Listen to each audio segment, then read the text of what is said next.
اللہ تعالیٰ نے ہر میدان میں نوازا ہے، اور آپ حضرات سارے متعارف ہیں، کوئی ایسا نہیں جو انجان ہو۔ میں حضرت محتمم اور شیخ الحدیث حضرت مولانا راشد صاحب کو دعوت دے رہا ہوں کہ حضرت تشریف لائیں اور اپنی قیمتی کلمات کے ذریعے ہم سب کے دلوں کو مستفیض فرمائیں۔ السلام علیکم ورحمۃ اللہ وبرکاتہ۔ 5:30 کا ٹائم ہے، اس سے پہلے فارغ ہوں گے انشاءاللہ، لمبی بات نہیں۔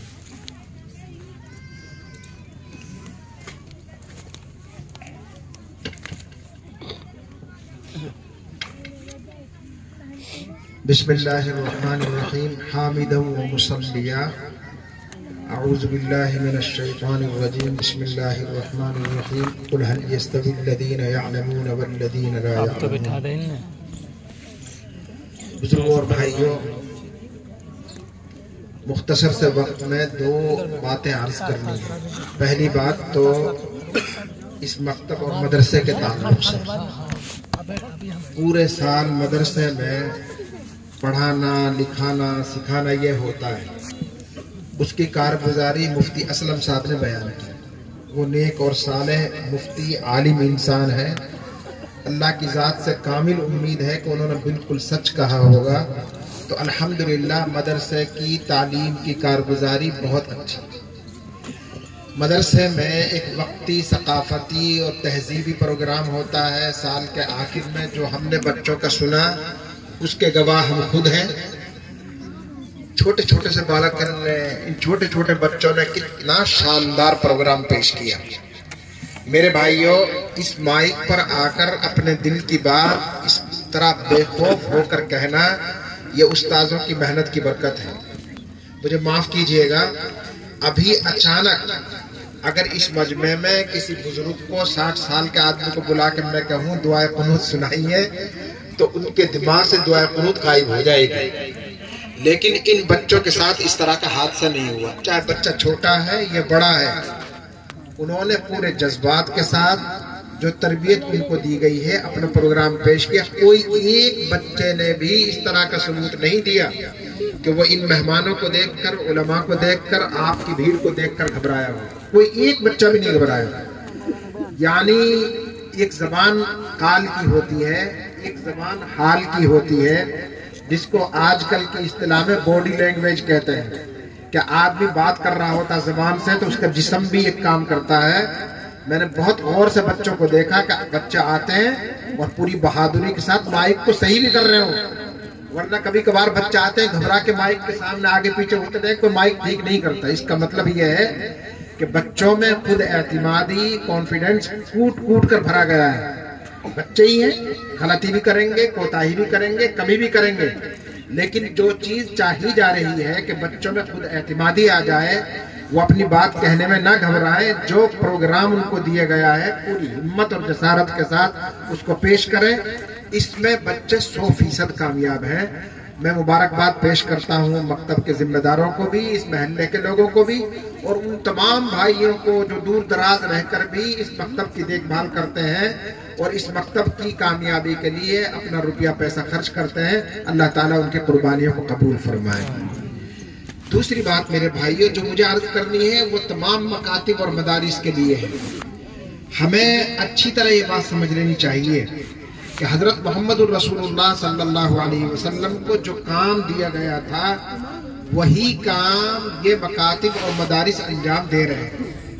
آپ یہ بتائیے کہ رسول اللہ صلی اللہ علیہ وسلم کی عمر مبارک جب 40 سال کے قریب ہوئی تو آپ مسلسل حیران اور پریشان ہوتے تھے۔ قرآن نے خود کہا ہے وَوَجَدَكَ ضَالًّا فَهَدَىٰ، آپ حیران اور پریشان تھے، ہم نے آپ کو سیدھا راستہ دکھایا۔ وہ حیرانی اور پریشانی ایسی تھی کہ آپ تقریباً 6 ماہ تک، بعض روایات کے اعتبار سے 1 سال تک مسلسل ایک پہاڑ کی غار میں بیٹھتے تھے، وہاں سے کعبے کی زیارت کرتے تھے اور ہر آن یہ دعا مانگتے تھے کہ اے اللہ جس مقصد کے لیے مجھے پیدا فرمایا ہے وہ مقصد میرے اوپر کھول دیجیے۔ جب توشہ ختم ہوتا تھا واپس آتے تھے، توشہ لے کر جاتے تھے، پھر کئی دن تک غار میں بیٹھے رہتے تھے اور یہی دعا مانگتے رہتے تھے۔ آج دعا قبول ہوئی، توشہ ختم ہوا، آپ توشہ لینے کے لیے پہاڑ سے نکلے. اوپر پہاڑ پر ہی ایک چھوٹا سا میدان ہے, وہاں پہنچے. فرشتہ جبرائیل آیا اور اس نے کہا پڑھیے. آپ نے فرمایا ما انا بقارئ, میں پڑھا ہوا نہیں ہوں. اس نے دوبارہ کہا اور پکڑ کر بھینچا. آپ نے کہا میں پڑھا ہوا نہیں ہوں. تیسری مرتبہ زور سے بھینچا. رسول اللہ نے فرمایا اتنا زبردست بھینچا مجھے لگا میری جان چلی جائے گی. اس کے بعد سورۃ العلق کی 5 آیات پڑھوائی.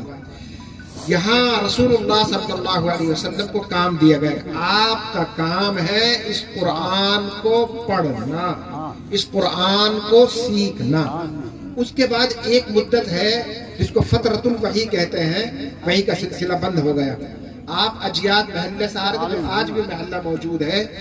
آپ اجیاد سے گزر رہے تھے, اچانک آپ نے آسمان کی طرف دیکھا تو وہی فرشتہ آج کرسی پر بیٹھا ہوا ہے اور پورے تاب کے ساتھ موجود ہے. آفاق کو پروں سے گھیر رکھا ہے اور آہستہ آہستہ زمین کے پاس آ رہا ہے اور رسول اللہ صلی اللہ علیہ وسلم کو کچھ پڑھنے کے لیے کہہ رہا ہے. آپ دوڑے سیدھے گھر پہنچے اور حضرت خدیجہ سے کہا دسترونی, جلدی کمبل اڑاؤ. کمبل اڑا دیا گیا.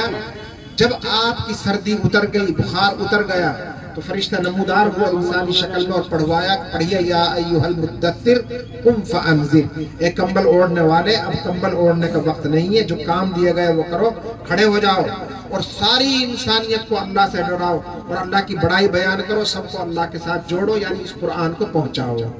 ان 2 وحی سے یہ بات معلوم ہوئی کہ رسول اللہ صلی اللہ علیہ وسلم کے ذمہ 2 کام تھے. نمبر 1 وحی کو محفوظ کرنا, قرآن کو سینے میں اتارنا. نمبر 2 وحی کو امت تک پہنچانا, مخلوق تک پہنچانا. اور یہ کام رسول اللہ صلی اللہ علیہ وسلم نے 23 سال تک مسلسل کیا. تو جو حفاظت وحی اور اشاعت وحی کا کام رسول اللہ صلی اللہ علیہ وسلم نے فرمایا, وہی کام آج یہ مکاتب کر رہے ہیں. ہر مکتب بچوں کے سینوں میں قرآن کو محفوظ کر رہا ہے اور کل کو یہی بچے حافظ حارث بنیں گے اور دوسری جا کے مکتب چلا کر قرآن کی اشاعت کا کام کریں گے. میرے بھائیوں, یہ وہ کام ہے جو ہر حال میں رسول اللہ صلی اللہ علیہ وسلم نے کیا ہے. اور جب آپ کو موقع ملا یہ کام آپ نے کیا.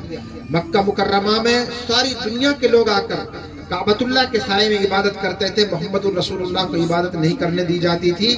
آپ نے پہلا کام یہ کیا کہ مکے کی آبادی کے قریب ایک مکان لیا, دار ارقم کے نام سے تاریخ میں وہ مشہور ہے. وہاں آپ قرآن کریم پڑھایا کرتے تھے. یعنی جب کچھ کام نہیں ہو سکا تو اشاعت قرآن کا کام آپ نے ایک مکان میں شروع کر دیا. 13 سال تک آپ مکے میں رہے اور حالات بد سے بدتر ہوتے گئے. تو آپ کی تمنا بھی یہ تھی کہ یہ کام اور عالم میں پھیلے. 3 سال لگاتار ملاقات ہوئی مدینے والوں سے. انہوں نے یہ کہا کہ آپ کو مکے میں کوئی کام نہیں کرنے دیتا, مدینے میں آ جائیے. پیغمبر نے فرمایا مجھے اجازت نہیں ہے, جب اوپر سے اجازت ملے گی تو میں آؤں گا. تو انہوں نے یہ کہا کوئی بات نہیں, آپ مت آئیے, اپنا کام بھیج دیجیے, جو کام آپ کرتے ہیں وہ بھیج دیجیے.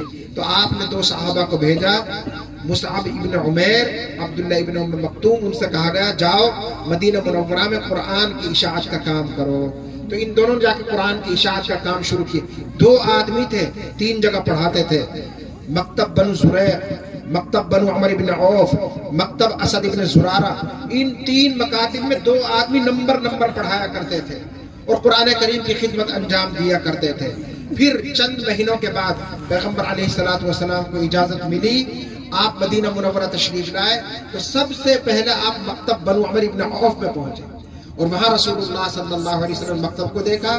پھر مسجد کا تقاضا رکھا اور اسلام کی پہلی مسجد یعنی رسول اللہ صلی اللہ علیہ وسلم کی رسالت کی پہلی مسجد مسجد قباء بنو عمر بن عوف میں آپ نے تعمیر فرمائی. وہی مکتب چلا کرتا تھا. ان مکاتب کی دیکھ بھال پوری حکومت کے ذمہ ہوتی تھی. ان مکاتب کے کام کو ہم آسان سمجھتے ہیں. حضرت عمر رضی اللہ تعالیٰ عنہ باقاعدہ جتنے مکاتب ان کی حکومت میں چلتے تھے ان تمام کی تنخواہ اپنے یہاں سے مقرر فرمائی. ہر مکتب کے استاذ کو روزانہ 1 بکرا بیت المال سے جاتا تھا. یہ تنخواہ تھی اس زمانے کی. میرے بھائیوں, بکرے کی قیمت کو آپ خوب کم کر دیجئے تو 3000 سے نیچے نہیں جا سکتی. 1 بکرا روزانہ آتا تھا. اس طرح 90,000 روپے, تقریباً 90,000 روپے مہینے میں مکتب کے معلم کو ملتے تھے. اب ہمیں غور کرنا چاہیے کہ ہم ان مکتب کے پڑھانے والوں کا کتنا خیال اور دھیان رکھتے ہیں.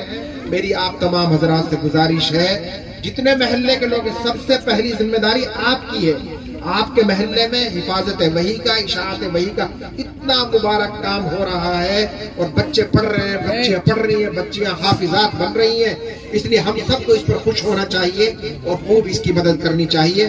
میں پورے محلے کو، حافظ حارث صاحب کو، اساتذہ کو، ان بچوں کو، ان کے ماں باپ کو سب کو مبارکباد پیش کرتا ہوں۔ اللہ تعالیٰ ان سب کو کامیاب فرمائے اور اس مکتب کو بے انتہا قبول فرمائے۔ قسمك وتعالى جدك ولا إله غيرك اللهم صل على سيدنا مولانا محمد وعلى آل سيدنا مولانا محمد وأصحاب سيدنا محمد وبارك وسلم عليهم ربنا آتنا في الدنيا حسنة وفي الآخرة حسنة وقنا عذاب النار۔ الہ العالمین ہم سب کے گناہوں کو معاف فرما، ہماری خطایا سے درگزر فرما۔ اے اللہ ہمارے پاس پلے کچھ نہیں ہے، تیرے قرآن کی نسبت پر ہم یہاں جمع ہو گئے ہیں۔ اے اللہ تیرا قرآن پڑھ کر سنایا گیا ہے، پورے سال مکتب میں قرآن کی تعلیم دی گئی ہے۔ اے اللہ اس قرآن کی نسبت کی برکت سے ہم سب کے گناہوں کو معاف فرما، ہم سب کی خطایا کو درگزر فرما، ہماری سیئات کو حسنات سے مبدل فرما۔ الہ العالمین اپنی ذات کے ساتھ خاص تعلق نصیب فرما، اپنے ما سوا سے ہمارے قلوب کو مستغنی فرما، رسول اللہ صلی اللہ علیہ وسلم کی محبت نصیب فرما، آپ کی سنتوں کو ڈھونڈ ڈھونڈ کر اختیار کرنے کی توفیق نصیب فرما۔ الہ العالمین ہماری ماں بہنوں کو بھی قبول فرما، شرم و حیا کی دولت سے مالا مال فرما، اسلامی لباس اور پردے کی توفیق نصیب فرما۔ اے اللہ جتنے لوگ قرآن کی محبت میں یہاں آ گئے ہیں، آپ بہت داتا ہیں، آپ بہت نوازنے والے ہیں۔ اگر آپ قرآن کی محبت میں آنے والوں کے گناہوں پر قلم پھیر دیں اور سب کو مغفرت کا پروانہ دے دیں، اے قادر مطلق تجھ سے کوئی نہیں پوچھ سکتا ہے، ہم سب کا کام بن جائے گا۔ ہم سب کی مغفرت فرما دیجئے، اے اللہ آخرت کی طرف توجہ نصیب فرما دیجئے، ہماری آخرت کو اچھا بنا دیجئے، ہماری دنیا کو بھی اچھا بنا دیجئے، ہماری آخرت کو بھی اچھا بنا دیجئے۔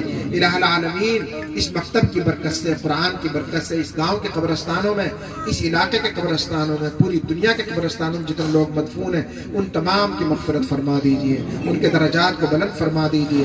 ہمارا آبا و اجداد، ہمارا کابر، ہمارے مشائخ جو اس دنیا سے جا چکے ہیں ان تمام کی قبروں میں اللہ ٹھنڈک کو داخل فرما دیجئے، ان کو بے پناہ ہماری طرف سے اجر جزیل نصیب فرما دیجئے، جو موجود ہیں ان کی زندگی میں صحت اور عافیت کے ساتھ برکت نصیب فرما دیجئے۔ اے اللہ اپنی ذات کے ساتھ ہم سب کو خاص تعلق نصیب فرما دیجئے۔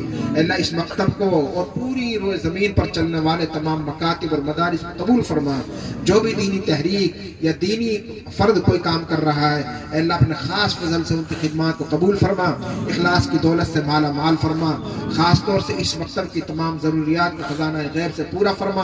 اے اللہ حافظ حارث صاحب نے جو خواب سجا رکھا ہے، جو نیت کر رکھی ہے، آپ تو اے اللہ خزانوں کے مالک ہیں، آپ کے یہاں کوئی کمی نہیں ہے۔ اللہ خزانے غیب سے ان کی تمام ضروریات کو تکفل فرما دیجئے، ان کے تمام خوابوں کو پورا کر دیجئے، اور بھی دیگر مدارس اور مکاتب کی جو ضروریات خزانے غیب سے پورا فرما دیجئے۔ اصحاب ثروت کو اس طرف متوجہ فرما دیجئے، جن لوگوں نے خرچہ کیا ہے اللہ ان کے خرچوں کو قبول فرما لیجئے، اے اللہ ان کے مالوں کو پاکیزہ بنا دیجئے۔